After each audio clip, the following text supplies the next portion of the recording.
இன்றைக்கி நம்ம பார்க்க போகிறது பாலை மீன் அப்படின்ற ஒரு வகை கடல் கண்டையை தாங்க.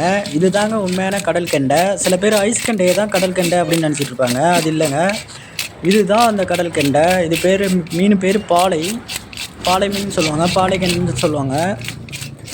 இது இந்த நெக்ஸ்ட் லெவல் டேஸ்ட்டாக இருக்குங்க. இதை வாங்கி சாப்பிட்டு பாருங்கள். இது கெண்டையில் முள்ளும் கம்மியாக இருக்குங்க. இது வாங்கி சாப்பிட்டு பாருங்கள். இதுவும் கிடைக்காது தான், ரேர் பீஸ் கூட. இது எப்போயாவது ஒரு வாட்டி தான் கரைக்கு வரும். இந்த கெண்டை 3 கிலோ இருக்குங்க. வாங்க இப்போ பீஸ் போட்டு பார்ப்போம்.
இந்த சேனலை சப்ஸ்கிரைப் பண்ணுங்கள்.